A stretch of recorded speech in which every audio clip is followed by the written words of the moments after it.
Hello everyone, welcome to our YouTube channel Priya's DNA diary. నిన్న మనం 10th class biology CBSE syllabus చూసాం కదా, ఏముంటాయి చాప్టర్ 1 ఏంటి చూసాం కదా. సో ఇప్పుడు మిగతా చాప్టర్స్ చూద్దాం. యాక్చువల్లీ చాప్టర్ 1 మనకి పార్ట్ 1 కింద సరిపోయింది, ఎందుకంటే చాలా లెందీగా ఉంటుంది ఆ చాప్టర్ అనేది. సో ఇప్పుడు మిగతా చాప్టర్స్ అన్ని మనం ఈ వీడియోలో కవర్ చేద్దాం. లైఫ్ ప్రాసెస్ తర్వాత వచ్చే next chapter control and coordination. Control and కోఆర్డినేషన్లో ఏమేమి టాపిక్స్ ఉంటాయని మనం ఒకసారి చూసుకుంటే 2 సిస్టమ్స్ ఉంటాయి. సో ఇదంతా కూడా మన బాడీలో ఉన్న సిస్టమ్స్ని ఏ సిస్టమ్ కంట్రోల్ చేస్తుంది, అదేవిధంగా అదొక్కటే కంట్రోల్ చేస్తుందా అంటే కాదు.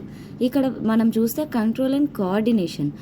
సో ఇక్కడ మనకి 2 సిస్టమ్స్ ఇన్వాల్వ్ అవుతాయి. ఒకటి nervous system and endocrine system ఇంకోటి. సో ఈ 2 సిస్టమ్స్ టుగెదర్గా వర్క్ చేసి మన మిగతా సిస్టమ్స్ని కంట్రోల్ చేస్తాయి. సో ఇవి మొత్తం మనం ఈ చాప్టర్లో కవర్ చేస్తాం. సో ఫస్ట్ వన్ వచ్చేసరికల్లా నర్వస్ సిస్టమ్. నర్వస్ సిస్టంలో మళ్ళీ మనం main introduction, definitions and key terms ఏదైతే మనకి కొత్తగా వస్తాయో ఈ లెసన్లో అవి నేర్చుకుంటాం. సమ్ ఇంపార్టెన్స్ నేర్చుకుంటాం. ఆ తర్వాత టైప్స్ ఆఫ్ నర్వస్ సిస్టమ్.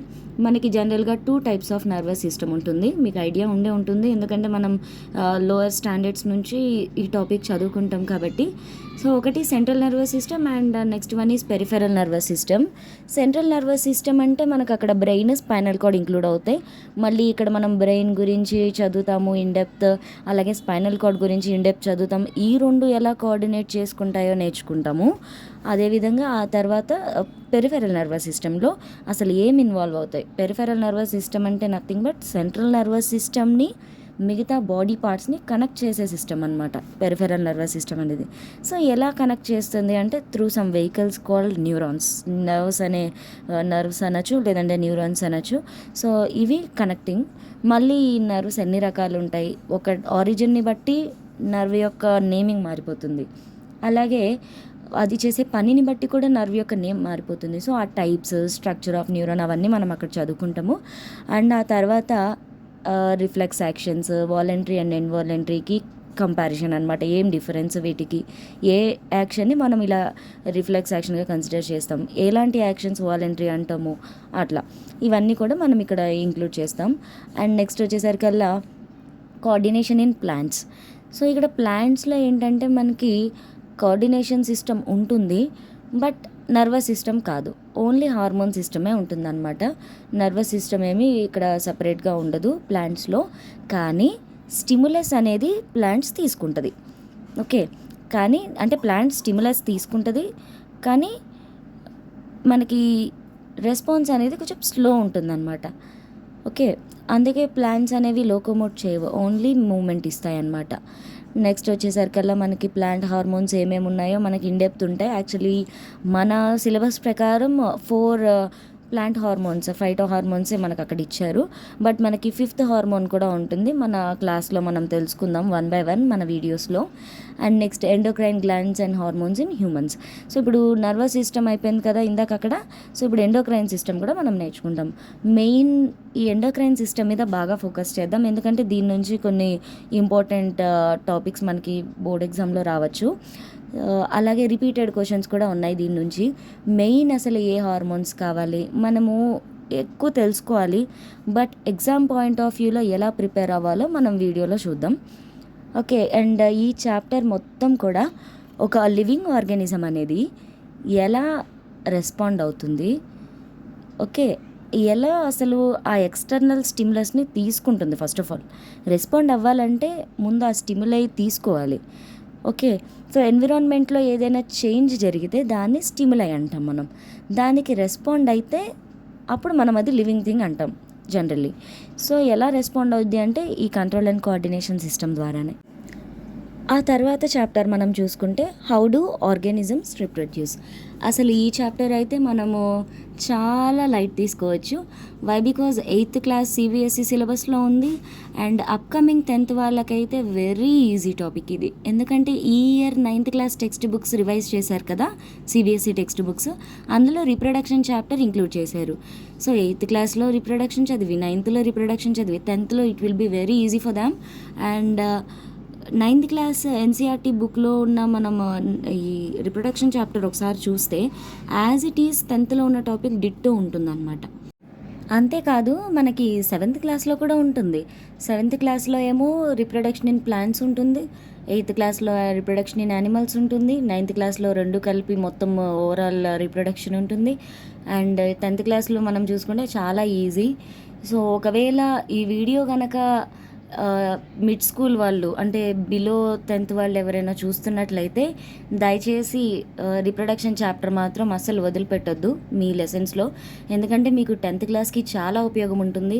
10thలో అంత స్ట్రెస్ తీసుకొని మిగతా సబ్జెక్ట్స్తో పాటు మిగతా చాప్టర్స్ ఇవన్నీ కవర్ చేసేటప్పుడు మీకు కొంచెం అనీజీగా అనిపిస్తుంది. అదే ఇలాంటి టాపిక్స్ అన్నీ మీరు ముందే నేర్చుకున్నారంటే ఇక్కడ ఓన్లీ మీరు రిక్యాప్ చేస్తే సరిపోతుంది. అలాగే ఎవరైతే ఆల్రెడీ 10thలో ఉన్నారో మీ ప్రీవియస్ బుక్స్ రిఫర్ చేసి మీకు ఆల్రెడీ ఈ టాపిక్ ఎక్కడైతే జరిగిందో ఒక్కసారి అది మీరు చదివితే అప్పుడు చదివిందే మీకు గుర్తొస్తుంది, అప్పుడు మీరు విన్న లెసన్సే గుర్తొస్తుంది. సో కొత్తగా నేర్చుకునే కన్నా ఇంతకుముందువి గుర్తుపెట్టుకొని రాస్తే మనకి ఇంకా ఈజీగా అనిపిస్తుంది.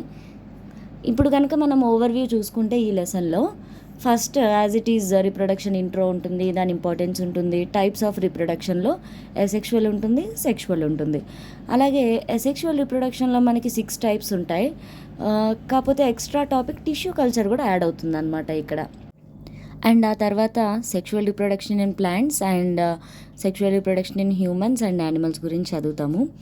అండ్ రిప్రొడక్షన్ టాపిక్ అయిపోయిన తర్వాత ఇప్పుడు బేబీ డెవలప్మెంట్ ఉంటుంది, ఎంబ్రియానిక్ స్టేజెస్ ఉంటాయి, ఇవన్నీ కూడా మనకి టాపిక్స్ ఇక్కడ ఇంక్లూడ్ అవుతాయి.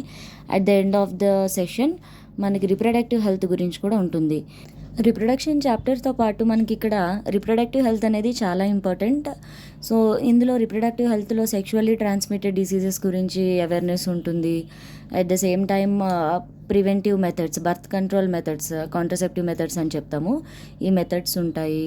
ఆ తర్వాత టీనేజ్ ప్రెగ్నెన్సీ గురించి ఉంటుంది, ఫిమేల్ ఫీటిసైడ్ ఉంటుంది. ఇవన్నీ ఏంటంటే జనరల్ టాపిక్స్ అనమాట. ఆ తర్వాత మనకి లిమిటింగ్ ద పాపులేషన్ సైజ్ కూడా ఉంటుంది, లైక్ ఫ్యామిలీ ప్లానింగ్. ఈ టాపిక్స్ అన్నీ కూడా మనకి ఇక్కడ లాస్ట్లో ఉంటాయి ఈ చాప్టర్ ఎండింగ్లో. సో కంప్లీట్ రీప్రొడక్షన్ చాప్టర్ దీని గురించి. నెక్స్ట్ చాప్టర్ హెరిడిటీ కూడా మనకి ఇప్పుడు కొన్ని బుక్స్లో, కొన్ని ఐజీసీఎస్ఈ బుక్స్లో మనకి 8th స్టాండర్డ్లోనే ఉంటుంది. అండ్ 9thలో కూడా కొంచెం బేసిక్ ఇంట్రడక్షన్ ఉంటుంది కొన్ని స్కూల్స్, కొన్ని బుక్స్లో. అండ్ కొన్ని స్కూల్స్లో ఏంటంటే బ్రిడ్జ్ కోర్స్ లాగా కూడా 9th తర్వాత కొంచెం 1 or 2 months గ్యాప్ ఉంటుంది కదా, ఆ గ్యాప్లో ఈ మెయిన్ టాపిక్స్ కూడా కవర్ చేస్తారు. ఎనీవే హెరిడిటీలో మనకి మెయిన్ పాయింట్స్ కనుక చూసుకుంటే ఇక్కడ చాలా కీవర్డ్స్ మనం నేర్చుకోవాల్సి వస్తుంది. హెరిడిటీ వన్స్ మనం జాగ్రత్తగా ఆ కీవర్డ్స్ అర్థం చేసుకుంటే ఆ టర్మినాలజీని బట్టి మనము మొత్తం లెసన్ ఈజీగా అర్థం చేసుకోవచ్చు. అలాగే కొన్ని చిన్న చిన్న ఫార్ములాస్ అండ్ మెయిన్గా మనకి మెండల్ లాస్ చాలా ఇంపార్టెంట్ ఈ లెసన్లో. సో అది మనము ఇదనే కాదు, ఏ బయాలజీ టాపిక్ అయినా వన్స్ మనకి నేమ్, దాని యొక్క మీనింగ్ అర్థమైతే మిగతావన్నీ కూడా మనకి చాలా ఈజీగా అనిపిస్తాయి. Through out the syllabus, not only syllabus, ఎక్కడైనా ఏ సబ్జెక్ట్ అయినా అదే నేమ్ ఉంటుంది దానికి. ఫర్ ఎగ్జాంపుల్ చూడండి, కార్డియాక్ అన్న వర్డ్ ఎక్కడ యూజ్ చేసినా మనకి అది హార్ట్కి రిలేటెడ్ అని అర్థమైపోద్ది. అలాగే మనకి నిమోనో ఇలాంటి టర్మ్స్ యూజ్ చేస్తే సమ్ ఎయిర్, లంగ్స్ దీనికి రిలేటెడ్, పల్మనరీ అన్న కూడా లంగ్కి రిలేటెడ్, హెపాటిక్ అన్న వర్డ్ మనకి ఎక్కడ వచ్చినా అది లివర్కి రిలేటెడ్. అట్లా కొన్ని కీ టర్మ్స్ ఉంటాయి అన్నమాట. క్రేనియో లేదంటే సెరిబ్రల్ అట్లా యూజ్ చేస్తే సమ్ బ్రెయిన్కి, స్కల్కి రిలేటెడ్ అని మనకు తెలుస్తుంది. అట్లా మనము ఇలాంటి కీవర్డ్స్ కనుక ఈజీగా ఐడెంటిఫై చేయగలిగితే త్రూ అవుట్ ద చాప్టర్ మనకి లైట్ తీసుకోవచ్చు. ఇక్కడ మెయిన్ టాపిక్స్ వచ్చేసరికి హెరిడిటీ, వేరియేషన్ ఇవన్నీ ఉంటాయన్నమాట. అలాగే మెండల్ ఎందుకు పీ ప్లాంటే సెలెక్ట్ చేసుకున్నాడు, అసలు పీ ప్లాంట్ యొక్క సైంటిఫిక్ నేమ్ అయితే మనకి చాలా ఇంపార్టెంట్. చాలా బిట్స్లో మనకు అడుగుతాడు, ఇక్కడనే కాదు రేపు నీట్ ఎగ్జామ్లో కూడా అడిగే ఛాన్స్ ఉంటుంది. నీట్ బయాలజీలో కూడా రిపీటెడ్ క్వశ్చన్ అనమాట. ఆ తర్వాత పీ ప్లాంట్ యొక్క లక్షణాలు ఉంటాయి కొన్ని, ఎందుకు తను అదే సెలెక్ట్ చేసుకున్నాడు అని. అదేవిధంగా 3 మెండల్ లాస్, ఈ 3 లాస్ని కలిపి మనం లా ఆఫ్ ఇన్హెరిటెన్స్ అంటాము. ఈ 3 లాస్ ఆఫ్ ఇన్హెరిటెన్స్ నేర్చుకుంటాం. ఈ లాస్ట్కి ఎవిడెన్స్గా మోనోహైబ్రిడ్ అండ్ డైహైబ్రిడ్ క్రాస్ ఉంటుంది మనకి. సో ఇది ఇండెప్త్ నేర్చుకుంటాము. అండ్ బ్లడ్ గ్రూపింగ్ ఉంటుంది. Blood grouping is nothing but codominance యొక్క ఎగ్జాంపుల్ అనమాట. అది అసలు కోడామినెన్స్ అంటే ఏంటి, ఫస్ట్ ఆఫ్ ఆల్ డామినెన్స్ అంటే ఏంటి, ఇవన్నీ కూడా మనకి చాప్టర్ స్టార్టింగ్లో క్లియర్గా తెలుసుకుందాము. No issues. And next sex determination. So sex determination అంటే nothing but determining the gender. So deciding the gender. Determination అంటే జనరల్గా డిసైడింగ్, సెక్స్ అంటే జెండర్. సో జెండర్ ఎవరు డిసైడ్ చేస్తారు అని ఈ టాపిక్ అనమాట. ఇక్కడ మనకి మళ్ళీ 2 సబ్ టాపిక్స్ వస్తాయి. Environmental sex determination and chromosomal sex determination. Environmental factors కనుక జెండర్ని డిసైడ్ చేస్తాయి కొన్నిట్లో, అది మనకి ఎన్విరాన్మెంటల్ సెక్స్ డిటర్మినేషన్ అంటాము. కొన్ని ఆర్గానిజమ్స్ లైక్ హ్యూమన్స్ అండ్ యానిమల్స్లో మనకి క్రోమోజోమ్స్ అనేది సెక్స్ని డిసైడ్ చేస్తాయి. సో అది ఏంటి, అసలు ఎందుకు ఎన్విరాన్మెంటల్ ఫ్యాక్టర్స్ జెండర్ని కూడా ఇన్ఫ్లుయెన్స్ చేస్తున్నాయి, అది ఎలాంటి ఆర్గానిజమ్స్లో అని మనము ఇన్డెప్త్ చదువుతాం ఇక్కడ. So this is about heredity chapter. And next chapter is our environment. ఈ అవర్ ఎన్విరాన్మెంట్ లెసన్లో మనకి main ecosystem and it's components ఇవన్నీ ఉంటాయి. అసలు అవర్ ఎన్విరాన్మెంట్ లెసన్ రాగానే చాలా రిలాక్స్ అయిపోతారు స్టూడెంట్స్. ఎందుకంటే ఇప్పుడు దాకా హ్యూమన్ ఫిజియాలజీ ఇవన్నీ చదివి బాగా విసికి ఉంటారు. ఒకేసారి ఇంత డ్రై టాపిక్ చదివేసరికల్లా లైట్ తీసుకుంటారు. ఓకే, లైట్ తీసుకోవడం ఓకే, బట్ మరీ లైట్ తీసుకున్నా మనము నెగ్లెక్ట్ చేసినట్లు ఉంటుంది ఈ చాప్టర్. ఒకసారి బేసిక్ డెఫినిషన్స్, ఏదైనా టాపిక్ యొక్క ఇంపార్టెన్స్, ఇవన్నీ కూడా మనం జాగ్రత్తగా చూసుకోవాలి ఈ చాప్టర్లో. ఇంకా కంటెంట్స్ వచ్చేసరికి ecosystem and importance, different ecosystems అన్నీ మనకి చైల్డ్హుడ్ నుంచి చదువుకుంటున్నాం. ఇవన్నీ అబయోటిక్ బయోటిక్ ఫ్యాక్టర్స్ అయితే ఇంకా అసలు చెప్పనక్కర్లేదు. అసలు అవి చాలా easy. Food chain, food web కూడా మనకి చైల్డ్హుడ్లోనే వస్తుంది. అండ్ ట్రాఫిక్ లెవెల్స్ కూడా మనకి 6th స్టాండర్డ్ ఆల్మోస్ట్ అప్పటి నుంచే వస్తుంది. ఎనర్జీ ఫ్లో, 10% లా ఒకటి మనకి న్యూ. అసలు 10% లా ఏంటి అంటే జస్ట్ ఒక ఆర్గానిజం నుంచి ఇంకో ఆర్గానిజమ్స్కి మనకి ఫుడ్ పాస్ అవుతుంది కదా, ఫుడ్ చైన్ అంటాము. ఆ పాస్ అయ్యేటప్పుడు ఆ ఆర్గానిజం తీసుకున్న ఫుడ్ మొత్తం ఇవ్వదు, 10% మాత్రమే అది పక్కన ఆర్గానిజంకి ఇస్తుంది. మిగతా 90 అది యూజ్ చేసుకుంటుంది. అదే 10% లా అంటే. అదే మనం కొంచెం ఇన్డెప్త్ చదువుతాం అనమాట లెసన్లో. And bioaccumulation and magnification చాలా ఈజీ. ఒక నేమ్ చూసి అయ్యో ఇంత ఈ కొత్త పదాలు ఉన్నాయి, అసలు ఏంటి ఈ టాపిక్స్ అన్నీ అని అస్సలు స్ట్రెస్ అవ్వద్దు. సింపుల్ టాపిక్స్ ఇవన్నీ అర్థం చేసుకుంటే చాలా హ్యాపీగా అయిపోతుంది బయాలజీ అనేది.